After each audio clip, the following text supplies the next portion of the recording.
This is Josiah Plays The Elder Scrolls Online Dark Brotherhood DLC. We're here in the city of Anvil. We're exploring it. We just got a side quest to confront Kamar's lackeys. There's dead bodies everywhere in this town. Dead bodies everywhere. It's like a corn song. Dead bodies everywhere. What is this place? Oh, the mud crab and suds. Well, let's go talk to these. Let's go talk to these gamblers. I think they are.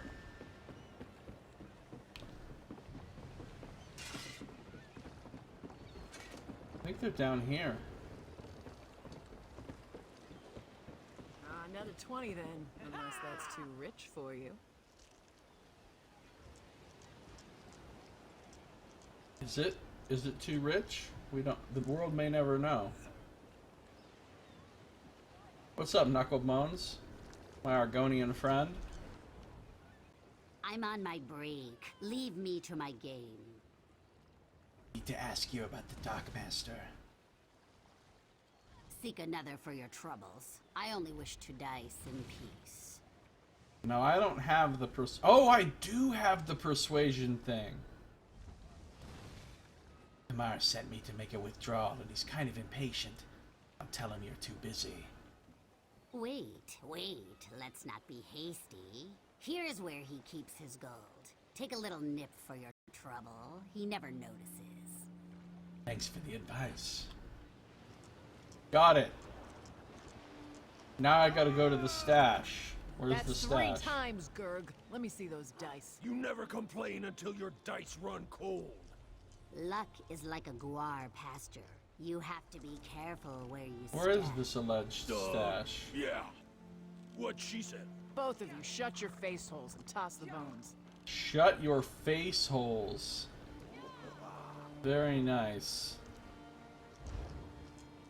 Reached. Well, apparently it's above. Apparently it's over this way. Let's go. I'm gonna ride some guar. Hey, Escaffin, welcome back. How you doing?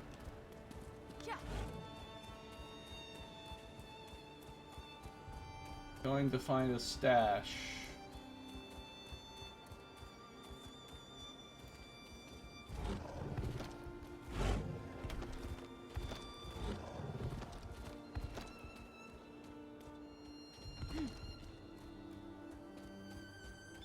Now it says it's below.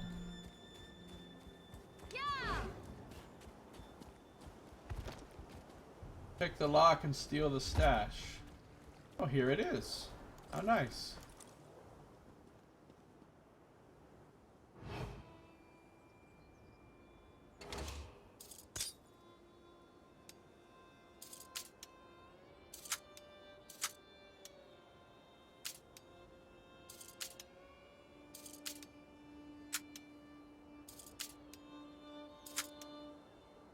For some reason, I'm having a hard time with this simple lock. Kamar's stash. Go back and talk to Captain Jamila. Ill-gotten gold collected by the crooked Dockmaster. I can't open it or anything.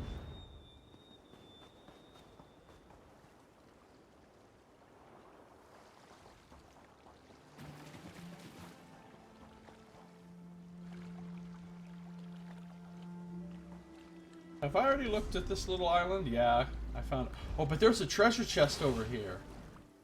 It's not marked on my map because I didn't get it, because I saw another player getting it. But now it might be there. Where was it exactly? It was over on this side of the island.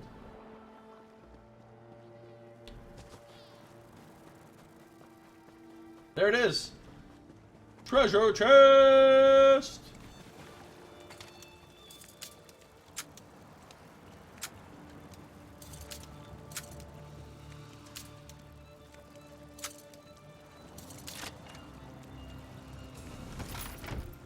Woo! Stuff! A homespun stash of stamina. Which I don't really care very much about. And will probably sell for 12 gold. and 35 gold and an argentum. So, not really super, you know, good. But I earned some nice XP for. Oh, and a runestone. There. Now I feel much better about this island.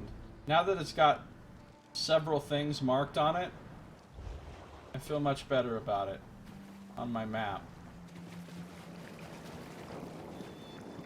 I'll take some pure water.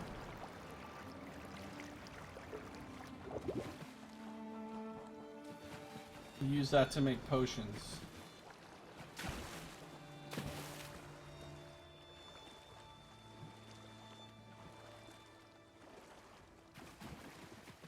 You know what I need to do is fill some more soul stones while I'm out here fucking around.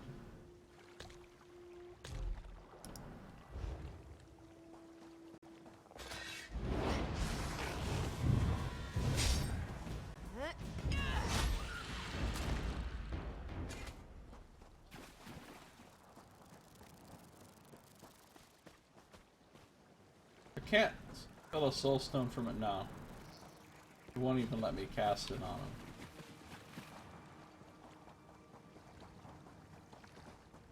Mud crab nest, here we go.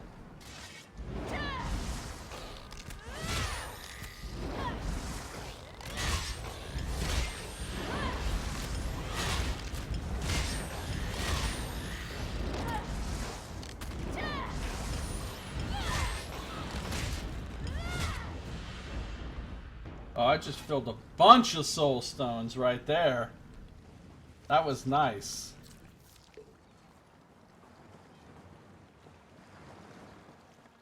That's like a soul stone filling smorgasbord. A mud crab nest. I'll have to remember that for next time I need to... This guy. You know what? I don't like this guy. I don't like his fucking attitude.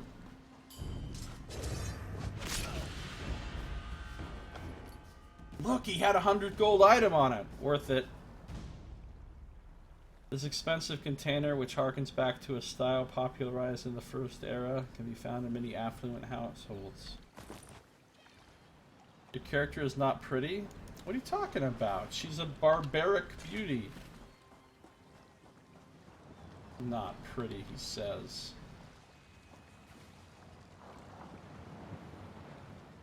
Well, I mean, she's more of an alt type of style. You know, not for going to balls and out on the town and that sort of thing. She's meant to be out in the wild, sneaking around murdering things. He wants to look ferocious and fierce.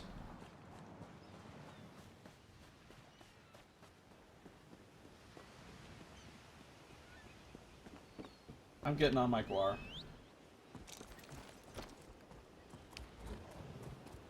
Guar, guar, guar, guar, guar.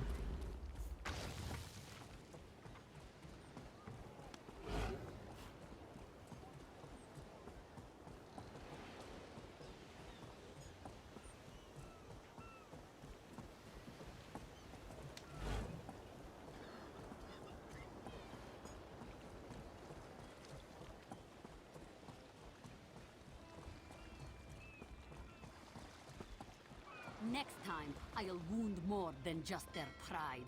A moment, Kamar. I have a visitor. Oh, here's the dock master. Hey, I just stole your shit, sir. Do you make a habit of interrupting business transactions? We have nothing to discuss. I'm literally about to hand your stash to this captain right in front of you. Do you make a habit of interrupting?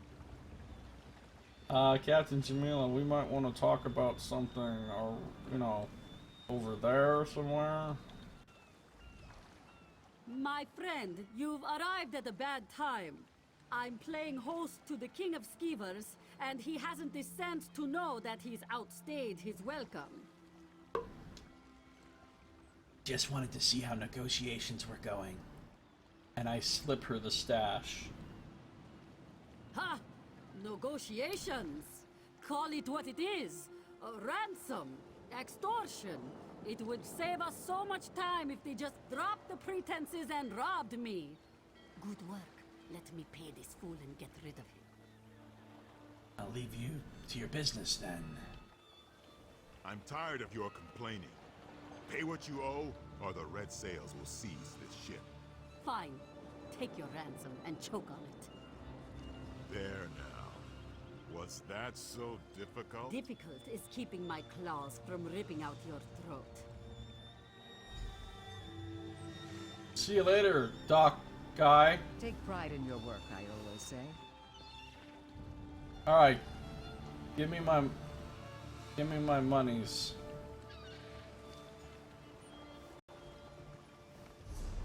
This is my main character.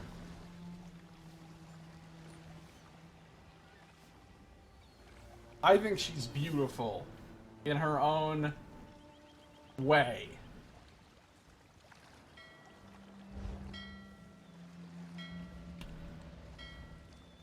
I almost bit my tongue trying not to laugh. Kamar doesn't so much strut as slosh about like a half-filled water skin.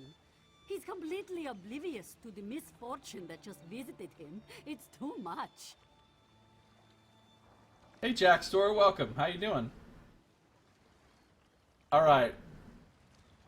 Can I just get paid, please, Captain J? Isn't it a bit risky to threaten him like that?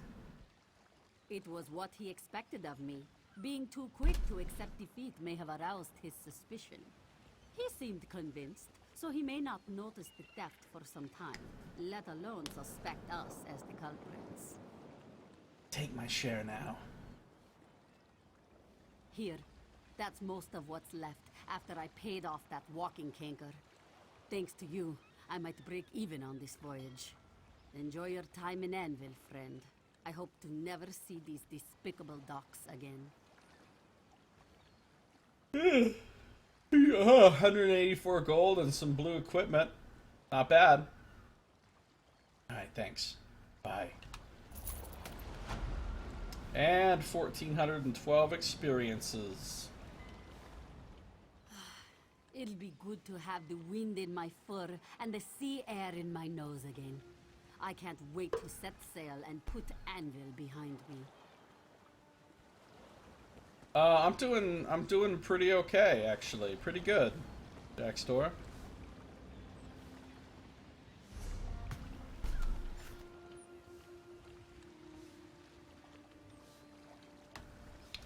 Alright, what do we got here? Contains a piece of equipment. I got some Sithis' guards. These are medium armor in the Dark Brotherhood style. Level 15. They give me more stamina, they give me more armor, they give me more XP gained. I lose the well-fitted. I won't lose my set thing if I put these on because I have more than 5 pieces. But they're... Oh, that's badass. Look at the 5-piece bonus. When you use the Blade of Woe, you gain Major Berserk for 20 seconds, increasing your damage done by 25%.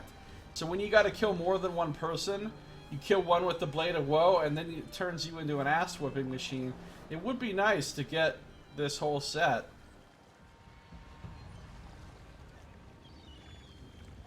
If I were to wear these, what do they look like? Okay. Well, here's the deal. I'm not going to wear these right now, but I'm going to hold on to them. And if I get more pieces of this set, then I will probably wear them.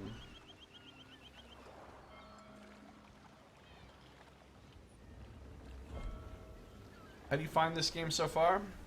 I really like this game, Jack Store. I think it's probably my favorite MMO out of all the MMOs I've ever played. It is my favorite MMO out of all the MMOs I've ever played. Second favorite would be Guild Wars 2. Third favorite, I guess, would be the Old Republic. So much to do.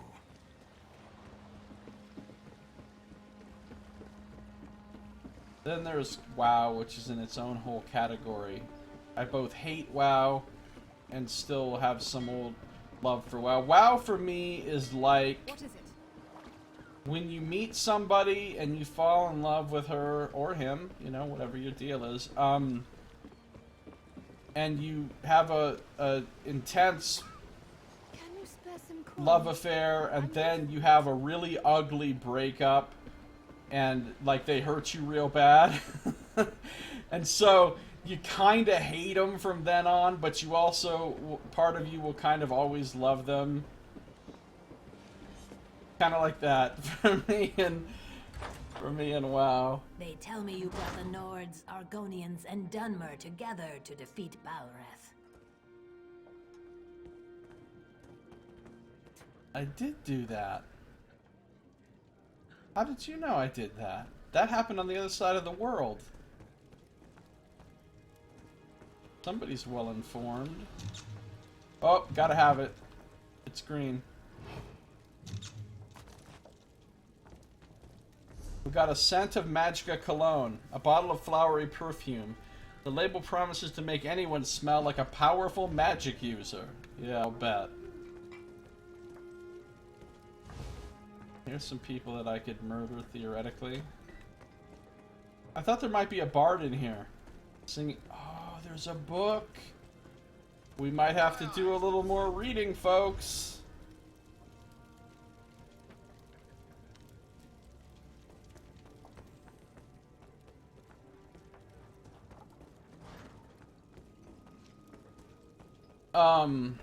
Yeah, so if somebody asked me to recommend them an MMO to play, I would recommend this one.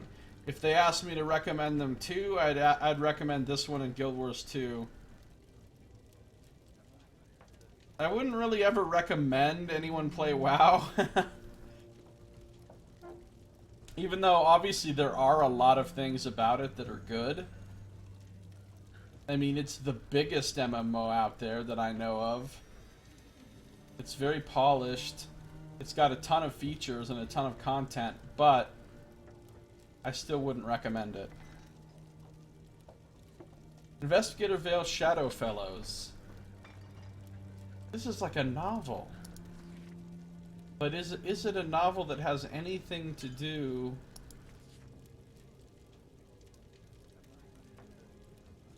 The Shadow Fellowship. I wonder if that's supposed to be the Dark Brotherhood. Well, fuck it. Let's read it. We read books, don't we? This was no run-of-the-mill murder, Baroness, Investigator Vale said as she rose and stepped back from the body. No. This was an assassination. The work of the Shadow Fellowship, or I am a Morrowind mushroom. I'd stake my reputation on that. The Shadow Fellowship? Baroness Esmonda exclaimed, raising a dainty hand to her full red lips.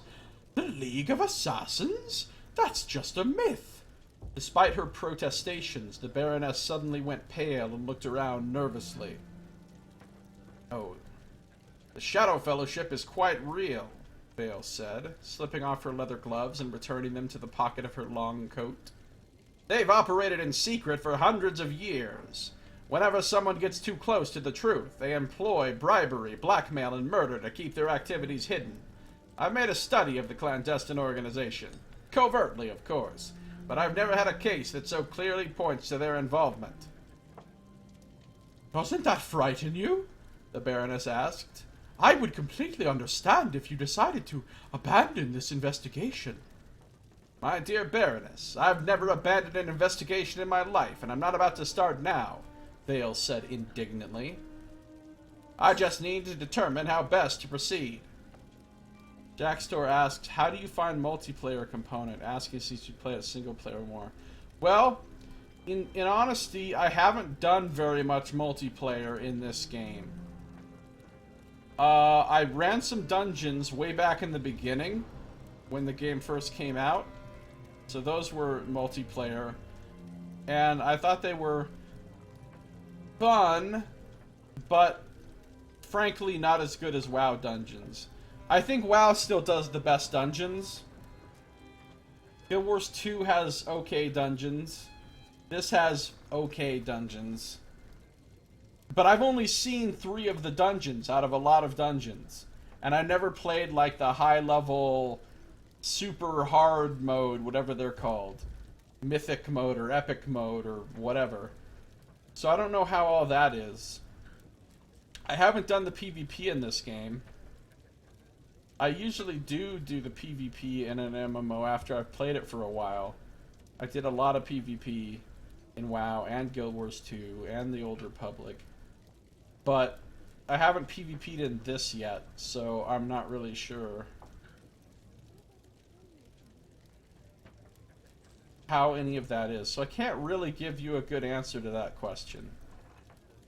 But it looks like Escaffin has more experience with this game.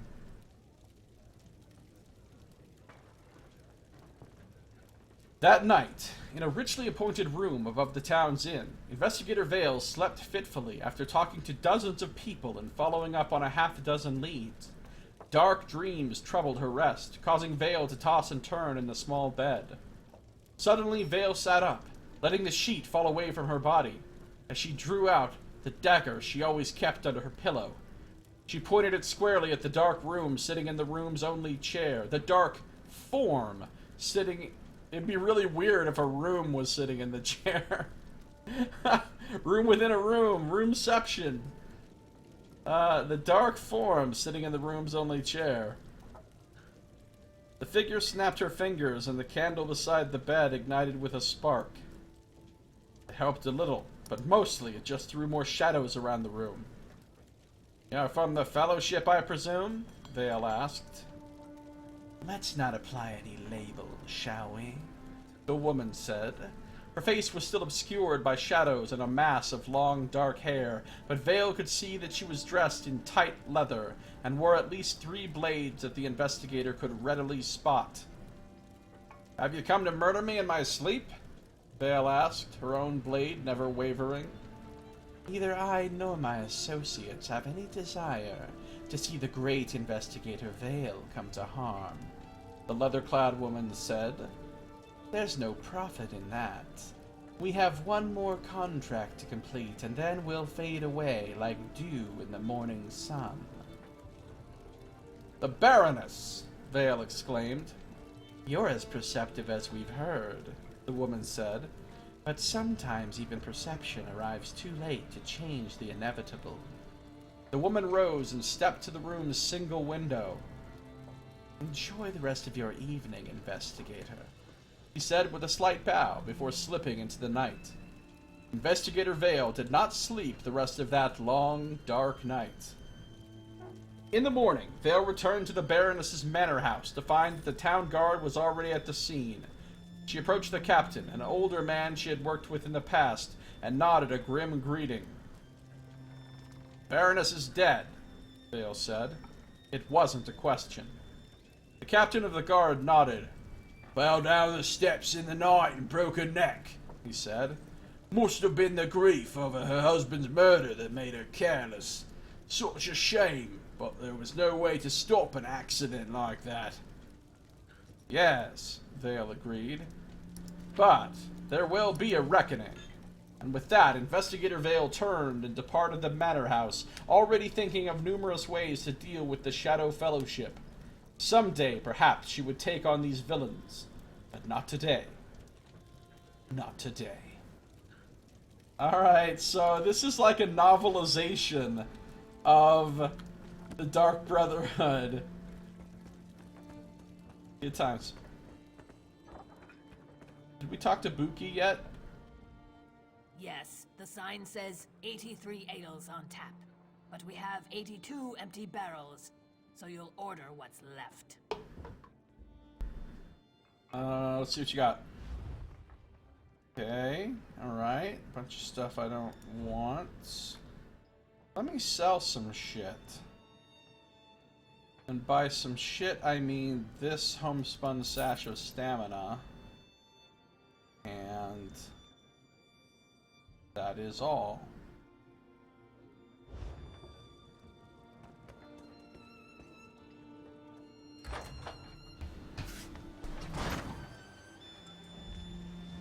Anvil Guard getting a little fracas.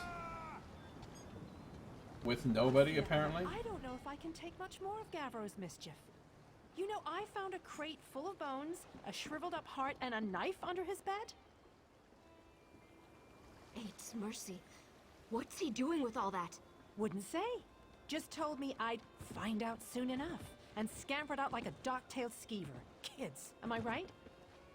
Keep having your conversation. I'm just randomly standing here jumping next to you.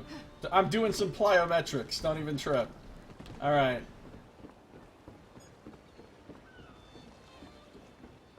What else we got? Here's, nope. This work never ends. What else we got around here? Lord Socks, champion of Vivek. Yes. What? Sorry, I've got shipments to attend to. Your business. Hey, Noxmoo, welcome! Moo. There's shipments to attend Yes. to. What?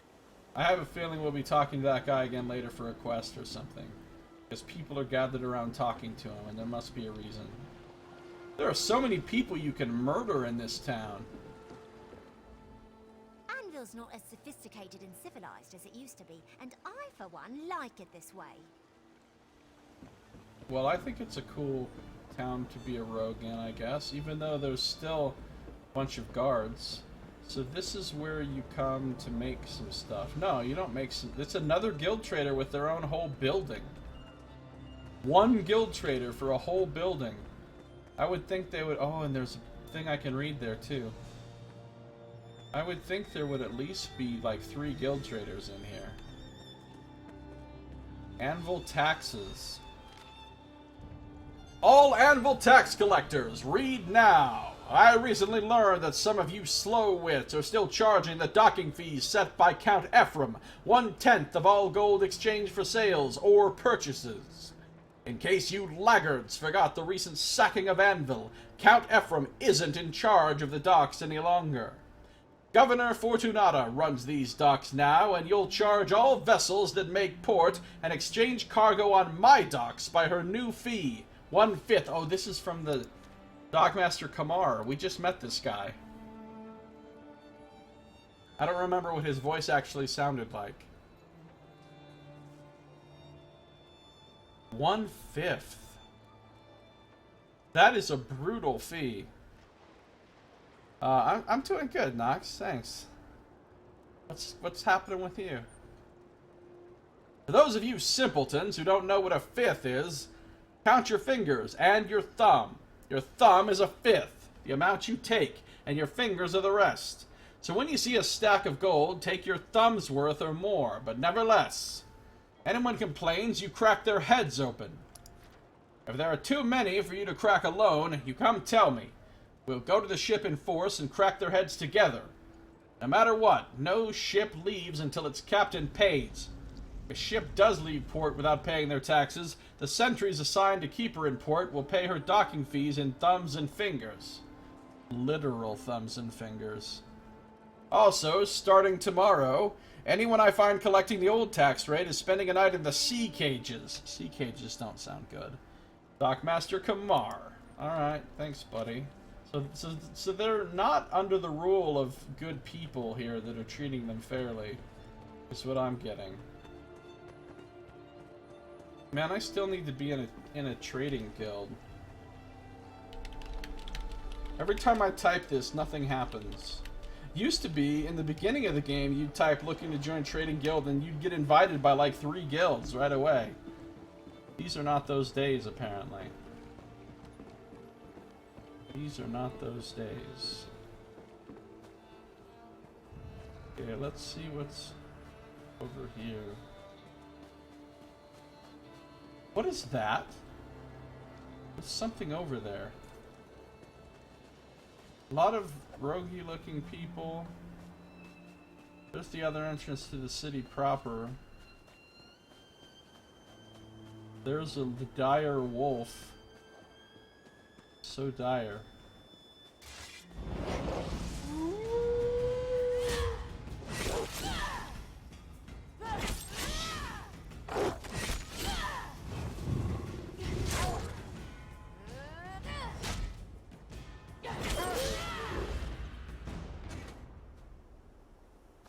The fucking soul trap wore off. Oh, here we go. Now I'll get all the souls I've ever wanted.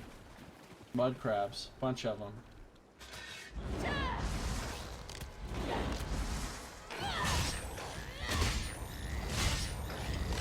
And then I just spam Brawler.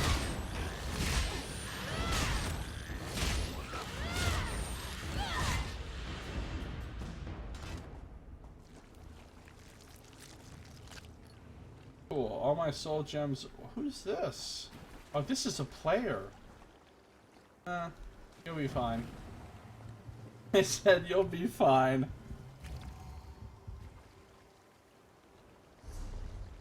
All my soul gems are full, which means I can now put critical charge back on my bar. What's this over here? Oh, it's a super secret note. Your package is ready. Not signed. Not addressed to anyone. Your package has been secured and your advance payment received. We're set. When you see the Rowdy Guar docked, meet me past midnight on the pier to take your delivery. You'll be looking for a sealed barrel marked with a blue blaze on the staves. Place your bag of gold on top of the barrel where I can see it. That's when we'll make the exchange. Once I count your gold, we'll tip the barrel on its side and you roll it right off the docks to your home, just like you do with apples or fish.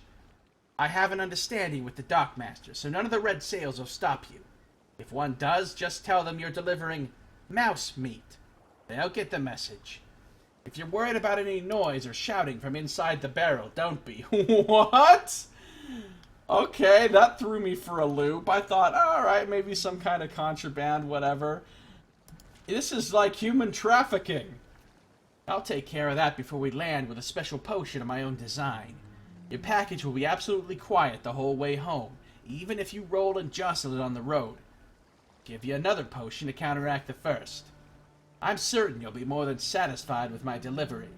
But, whenever you get tired of this one, I can have you another in days if you wish. There's always more where this came from if you got the gold. This is fucked up. I hope I can do something about this human trafficking ring that we've apparently just discovered. What is this? What is this big thing? It's like massive structure of some kind.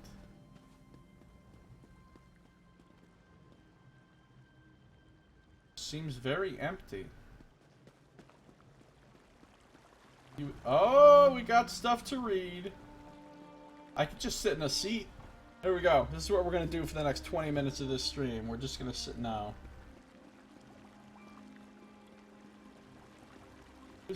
I can't talk to this person. I could murder them.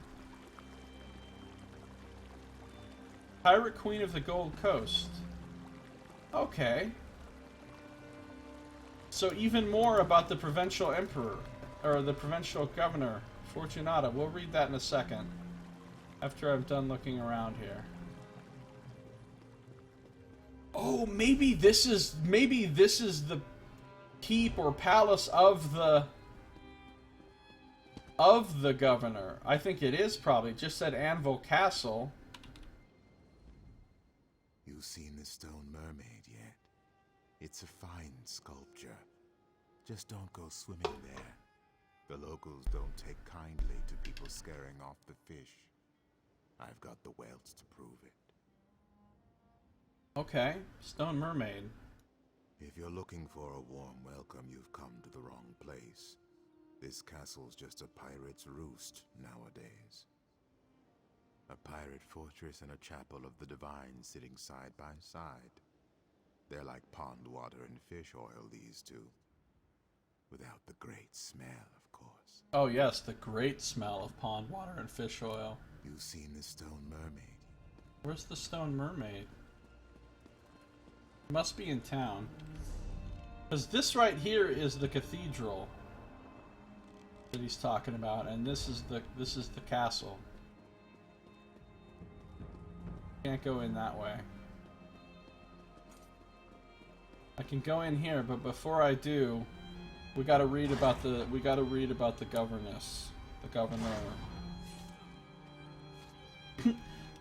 That fucking Argonian I was just talking to just got his ass murdered. There ain't Skyrunner. Here to murder random people. Did this lady get murdered too? Yep. She must have got murdered because she's not here anymore. So much murdering happens in this town. It's crazy. Pirate Queen of the Gold Coast. By Medara Selviticus, historian, University of Gwillem. The Gold Coast has undergone some radical changes since Varen Aquilarios led his rebellion against the Longhouse Emperor Leovic in Second Era 576. First, the region's inhabitants banded together to build Varen's Wall, as discussed in greater detail in my treatise of the same name. The protective boundary basically separated the Gold Coast from the Colovian Highlands and served to keep the area safe from imperial retaliation and other external threats. Second, the region took advantage of the rebellion to declare its independence from Cyrodiil. These two events established the Gold Coast as an isolated haven from the troubles that plagued the rest of the continent, but not without setting up challenges of a different sort. In Second Era 577, just as the last stones were being placed to complete Varen's Wall, and the Imperial Navy was away dealing with the rebellion taking place to the north and east, a fleet of merchant warships and pirate vessels sailed into Anvil Harbor. A white flag adorned with a red saber flew over each ship. Led by Fortunata ap Dougal, a shipping magnate in the Gold Coast Trading Company, the fleet took control of the docks and disembarked a company of sailors and pirate warriors that quickly overpowered the remaining troops loyal to the Imperial Prefect. In less than a day, Fortunata had taken control of Anvil, named herself provincial governor, and declared that the Gold Coast was now a free and independent state, from the Abyssinian Sea to Varen's Wall. Alright, so we already knew that story. We read that in a different book. But let's see what else is going on here. The self-proclaimed provincial governor, better known as the Pirate Queen to friends and enemies alike, used her connections as a high-ranking merchant lord of the Gold Coast Trading Company to build her base of power. She promised the pirates a safe haven and a share of the wealth pouring through the region in exchange for their backing and support. The pirates, along with the merchant marines that had always been more loyal to Fortunata than to the company that employed them, gave the Pirate Queen the weapons she needed to take and maintain control of Anvil and the surrounding countryside. In many ways, the truth is almost more unbelievable than the risque and outlandish adventure tales now appearing as broadsheets on the streets of Anvil. These bawdy stories follow the exploits of the barely fictitious pirate empress Thusa ap Lagud, and they've become quite popular. The actual Pirate Queen tolerates the tales, if not actively encouraging their publication on a regular basis. Now the blood-red sabers on fields of white fly above Castle Anvil and the Anvil Lighthouse, and the Pirate Queen has turned Anvil into a free city. No military vessels from any alliance are allowed to approach the Anvil docks. Instead, merchant ships from across Tamriel fill the wharfs, happy to buy and sell cargo at bargain prices. This book is full of shit! We just learned from the one ship in the harbor how happy they are and what bargain prices they get here. Even the once proud and influential Gold Coast Trading Company has acquiesced to the Pirate Queen's demands, deciding that profit is more important than arguing over respectability and who's in charge. In effect, the company does what the Pirate Queen tells it to. It doesn't take a prophet to predict that the Pirate Queen has her sights set on Anvil's neighbor to the northeast, Kvatch. She said as much in her much-publicized Declaration of Independence. With more and more pirates and buccaneers rallying to her flag every day, and with gold flowing from frightened nobles as protection money disguised as taxes, it's clear to see that Fortunata will soon have the resources to deal with Count Carolus and even Primate Artorius. And as we know, she's already done this, so this is obviously a slightly older book than the other one that we read. It's just a matter of time, And the Pirate Queen has demonstrated over and over again that she can be very patient when it comes to letting her plans develop. By all accounts, Fortunata rules Anvil with an iron fist. The Red Sails pirates serve as her private army, raiding, rampaging, and performing the duties of enforcers whenever and wherever she directs them. She may be a cruel and merciless dictator, but she keeps the region under control and prevents anarchy from running rampant. Can we really expect more than that from our rulers? So this person is obviously, like, in the either afraid of or in the pocket of the Pirate Queen, the woman who wrote this book. I don't see any banners, white banners with red swords on them. Hold on. Take a step back here. I don't see any damn banners. The book lies! It lies.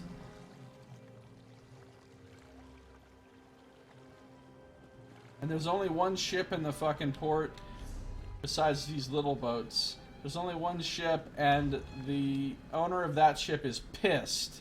So, either that book is really out of date, or that book is full of bullshit. I'm going inside. Sneakily.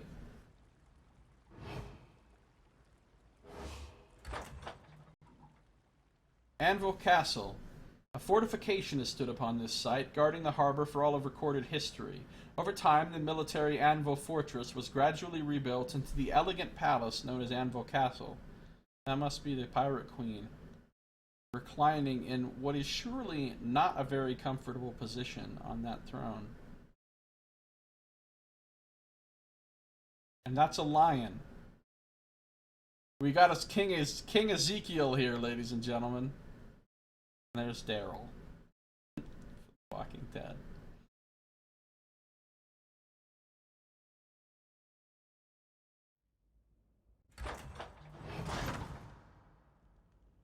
Look, those aren't even white banners with red swords on them. They're red banners with something on them. I'm not trespassing, so I don't need to sneak. Don't want those. Normally I would take them, but I have inventory issues right now.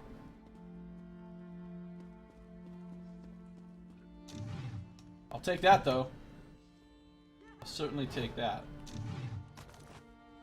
A fossilized Draugr skull. This ancient fossilized skull of an undead creature has a horned helm covered with runes permanently fused to it. That's a pretty cool item. Hey, buddy. Nothing to see here. I would normally take that, but again.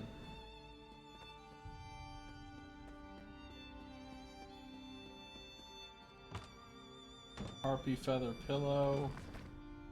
Rizlav the Righteous. I don't think this has anything to do with this area.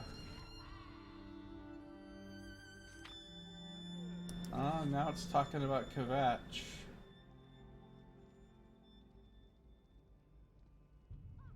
I still don't think this is particularly relevant, though. I'm not going to read it. Anvil Castle West. Oh, you're not allowed to go in the West Halls. Into the West Wing, as it were. Well, we'll go there, but not yet. Oh, look, there she is. Fortunata Abdugal. She got 127,000 health. So she's well killable. If this was WoW, she'd have like 80 million health. I don't want this recipe. I don't want that bone. Worship of the Dragon God. Oh, I'd have to read this one. Have to read this one. Hold on, because it's relevant to the local religion. Lord Akatosh, lend us your might. Lord Akatosh, grant us your light. Lord Akatosh, help us to fight. Lord Akatosh, Don't cause us blight. Lord Akatosh, you're the best, aight? A popular prayer to Akatosh the Dragon God. If there is a single divine who holds dominion over the Dragon Coast... See, I've already started renaming things. If there's a single divine who holds dominion over the Gold Coast, it has to be Akatosh, the Dragon God of Time. From the Grand Cathedral of Akatosh in Kvatch, and radiating outward, the word of Akatosh and his servants spreads the light and the truth of the Dragon God in all directions. Reputed to be the first and greatest of the 8 divines, and the first of the gods to form in the beginning place, Akatosh watches over the land and its people with a singular ferocity, never shirking in his role as the god defender of the Empire, even while the Empire lies broken and shattered. As the Primate of Kvatch likes to say at every opportunity, the Dragon God sees beyond the concerns of the day and contemplates the entire expanse of time. The current situation is merely a minor disturbance in the flow of events, and Akatosh has everything well in hand. Akatosh promotes 3 key qualities in his sphere: endurance, invincibility, and everlasting legitimacy. So Akatosh is, as they say, too legit to quit. Perhaps that's why the Empire was so quick to embrace the Dragon God and his tenants. In the words of the Primate of Kvatch, here are the ways in which Akatosh embodies the 3 key qualities. Endurance. This quality represents Akatosh's ability and strength to continue or last, and is directly tied to his role as the God of Time. Akatosh endures, and so do the true believers who have accepted his words and devoted themselves to his teachings. Despite fatigue, regardless of stress or adverse conditions, Akatosh and his followers carry on. This is the Dragon God's lasting quality. Invincibility. Akatosh cannot be conquered, defeated, or subdued, and neither can those who believe in and honor the Dragon God. This is the Dragon God's indomitable quality. I have a feeling this part's not exactly true. Everlasting legitimacy. Too legit. Too legit to quit. Too legit. This quality must be examined in all its parts. It represents not only Akatosh's eternal aspect, but his reverence for law, reason, and the ruling principles of hereditary right. Hereditary right is so much bullshit, though. Nothing blessed and sanctioned by Akatosh can be considered spurious or unjustified. This is the Dragon God's continuing and lawful quality. This right here is where you get into problems, right? Because now, all motherfuckers have to do is say, Akatosh sanctioned this, Akatosh blessed this, and they can do whatever they want, and it's considered fine. I don't like that. I don't like that at all. Beyond these basic tenets, the Primate of Kvatch and his priests preach the 5 commands of Akatosh to faithful and faithless alike. Serve and obey your emperor. Yeah, you know who invented this fucking religion? People that wanted to support the existing power structure. Since its inception, the Empire and Akatosh worship have gone hand in hand, as this command clearly exemplifies. Study the covenants. These written agreements between Akatosh and his mortal followers, such as Alessia and her descendants, serve as tokens of their joined blood and pledged faith. All followers are urged to read and understand these eternal contracts. That's weird that God, signed contracts with the people. Because what happens if God breaches the contract? You can't do shit about it. You're not going to bring your lawyer and be like, hey, you're being served. We're going to take you to court for, you know what I mean? God can be like, yeah, lol, I broke the contract. What are you going to do? Worship the 8. But Akatosh is not a jealous god. He expects his followers to pay tribute not just to himself, but to his fellow divines. Do your duty. Duty and responsibility figure prominently in the teachings of the rule-loving dragon god. I'm starting to think this god isn't as cool as I thought he was. He's kind of a douche, actually. This guy's basically Bahamut from D&D. Failure to fulfill your obligations is a sin in the eyes of Akatosh. Well, Akatosh can bite himself. Heed the commands of the saints and priests. Akatosh favors hierarchy, fuck that, and structure, fuck that. So it comes as no surprise that he demands that his followers comply with the orders of the saints and priests. The primate of Kvatch often declares, as Akatosh wills it, so shall it be. See, I've given a considerable amount of thought to how my cult would be if I decided to start running a cult. And one of the things I would tell my cult followers is that there is no hierarchy here. There's nobody you have to obey. You, as the individual cult member, should strive to create your own relationship to the divine as you understand it. Create your own path, your own well, like, relationship to whatever God or however you see that your spirituality. Nobody here should be able to tell you what to do, not even me. Not even me. That would be how I would run a cult. I mean, I'd still manipulate the people quite a bit and, you know, take advantage of them for various reasons, but my theology would be fair and supportive of them as people. It's one of the things I hate most. I hate when people use religion to control people. When people use religion to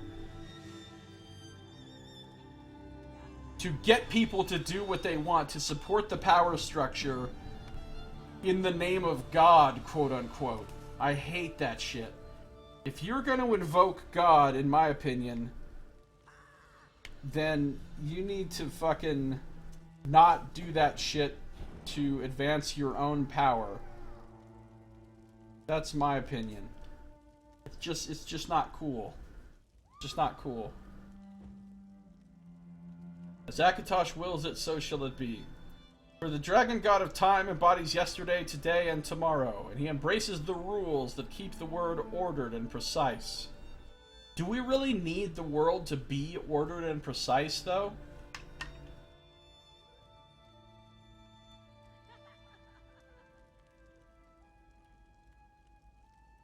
By honoring Akatosh with devotion and worship, his followers endeavor to do the same.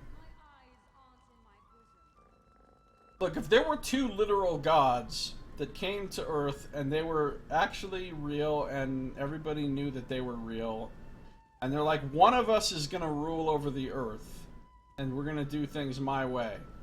And one of them was a god of law and one of them was a god of chaos. And we had to vote which god we wanted to rule the world. I would vote for the god of chaos, hands down. Wouldn't even need to think about it. But I think I'd be outvoted. Because I think more people would want the god of law, because that would make them feel safe. Because people want to feel safe. I don't want to feel safe. Well, I mean, I'm okay with feeling safe, but I'm just saying that's not my goal. I don't want to feel safe at the expense of something else, like freedom. Alright, marking this as red.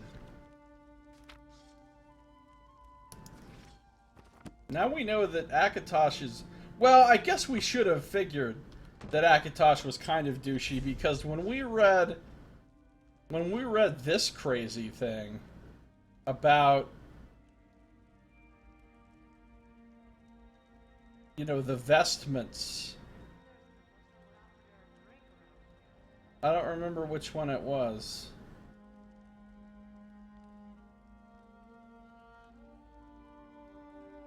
The one that told you... Well, anyway, the one about how the ordinators had to, like, get dressed, basically. And it was so strict and had so much nonsense to it.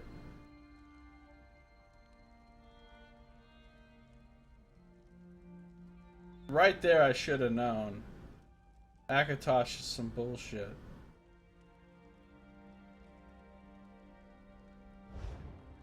Alright. We're about to come in here and meet the Pirate Queen. I feel like this is a good time to break the episode down. Somebody in there murdering people, acting up, acting a fool. It's acting the fool when somebody else does it. When I murder random people, it's completely legit. The ordinary armor ritual, yeah, exactly. Same god. Same kind of nonsense. Alright, so what we're gonna do... Magic Staff Guy is here. He was like, you know what? I can't think of a name, and I'm gonna use a magic staff, so I'll be Magic Staff Guy. Fuck it. So what we're gonna do is break the episode here. So if you're watching on stream, don't go anywhere because I'm not done. If you're watching on YouTube, that is gonna do it for this episode. So thank you for watching. This has been Josiah Plays The Elder Scrolls Online Dark Brotherhood DLC.